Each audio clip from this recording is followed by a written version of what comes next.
Hi, welcome to Storytime today. Today we're reading about pumpkins. So I wanted to show you one of my very favorite pumpkins that I have. This is Lassie in his pumpkin costume. Lassie, say hi. Say hi. This is Lassie's pumpkin costume. This year he's going to be a jack-o'-lantern. Thank you for showing them your costume, Lassie. And we're reading our book about pumpkins called Too Many Pumpkins. Wonder if you've ever had too many pumpkins.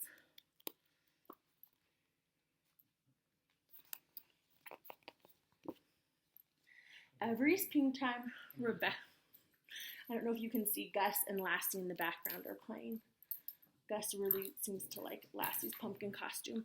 I'm going to pause and take it off. Here we go. We'll take it off. Every springtime, Rebecca Estelle planted just enough seeds in her garden to grow vegetables for the long winter.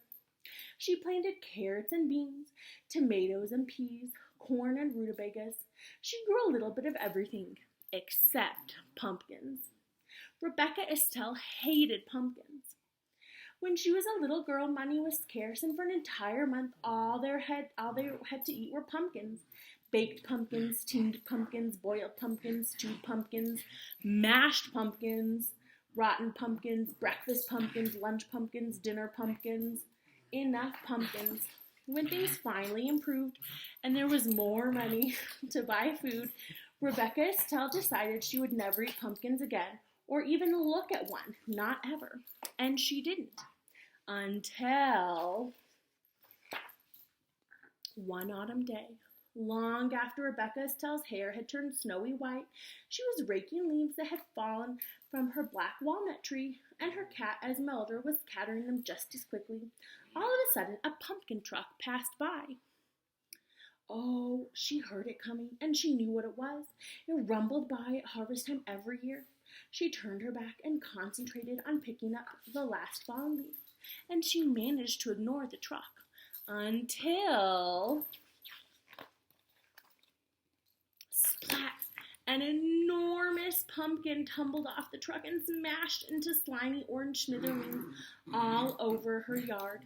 "Come back here and get this pumpkin," she yelled, but the driver sped away.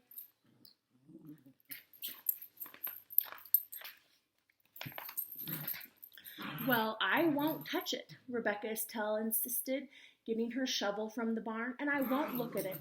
And she added as she shoveled dirt on top of the pumpkin pieces, "I won't think about it, and I won't think about the pumpkin ever again." And she didn't until spring. When Rebecca Estelle was admiring the new sprouts in her garden, she noticed Esmeralda playing in some big green leaves growing at the edge of the yard. How curious, she thought. I didn't plant anything there. Then, as Rebecca Estelle remembered the pumpkin truck and the slimy pumpkin smithereens. "Pumpkins," she cried in disgust. "Come out here, Esmeralda. I will not water those plants. I will not tend to them. I will ignore them and they will die." She picked up Esmeralda and stomped inside. But a week later, when Rebecca Estelle peered out her window, she saw that vines had grown. She tramped to the barn, got her garden tools, and went to work on the pumpkin vines. She cut and dug until not one was left growing. But there will be no more pumpkins. She smiled and went back and smiled. But next week, when she was weeding the garden, she noticed that the pumpkin vines had grown back. Rebecca Estelle marched inside and snapped the curtain shut. "The only thing to do is ignore them.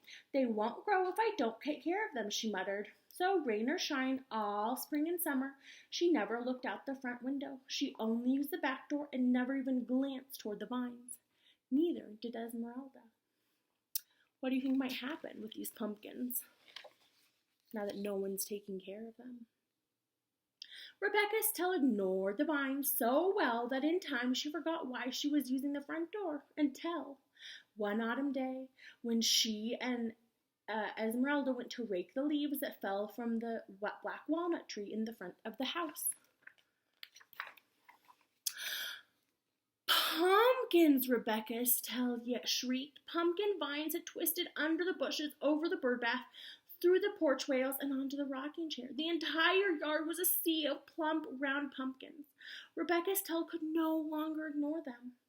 She plopped down on the pumpkin nearest her and put her hands over her face. "What will I do, Esmeralda?" she cried.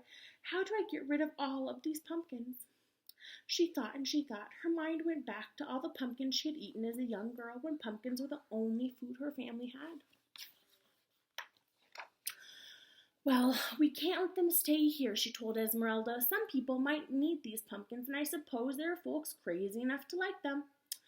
We'll give them away." She marched off to a wheelbarrow. Rebecca Estelle struggled to lift the first pumpkin, and the second, and the third. She huffed and puffed as she wheeled and loaded the wheelbarrow into the lane.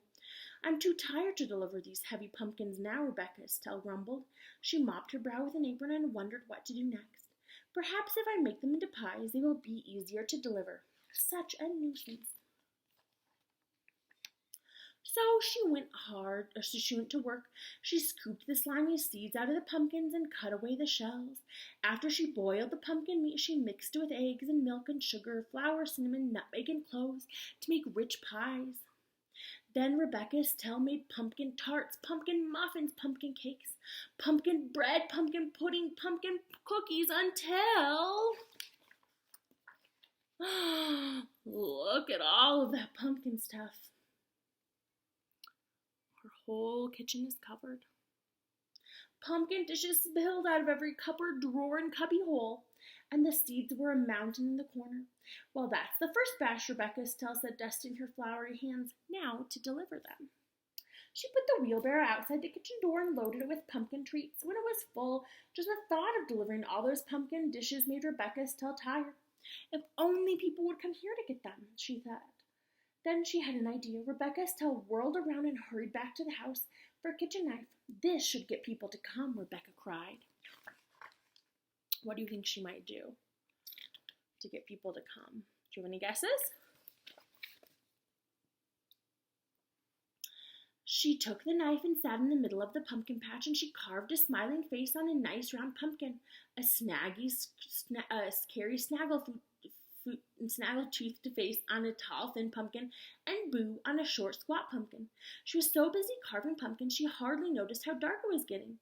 When she could no longer see, she went to the shelf at the back and got a stack of candles, and she kept for emergencies. If this doesn't get people to come, she thought, nothing will.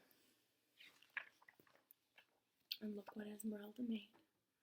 A huge patch of jack-o'-lanterns. Rebecca Estelle peered into the darkness. For a long time, she didn't see anyone. Until, finally, she saw a light. Faint at first, then brighter, and more lights bobbing through the night. "Hey, here they come," she said. "Esmeralda, let's heat up some apple cider." Young and old, everyone in town came. "Rebecca Estelle, we thought you hated pumpkins," they said. "We saw your jack-o'-lanterns from the end of the road and came for a closer look." "I was hoping you would," said Rebecca Estelle. "Where did you find all these pumpkins?" people asked. "I came by them quite by accident," Rebecca Estelle said, smiling. "Would you like some pumpkin pie? There's plenty." She winked at Esmeralda. Everyone enjoyed the pumpkin pie and cider and had a good time, and so did Rebecca Estelle. When they were ready to go home, she made sure each one carried out a jack-o'-lantern and a bag of seeds for roasting and a pumpkin treat. Rebecca Estelle gave away everything that reminded her of pumpkins that she always hated, until all that remained was a handful of seeds, and those she tucked snugly into her pocket where they would be safe until next spring. And that is the end of our story time today. Lassie, let's say goodbye to them. And here's Lassie minus his costume. Say goodbye. We'll see you next time. Bye.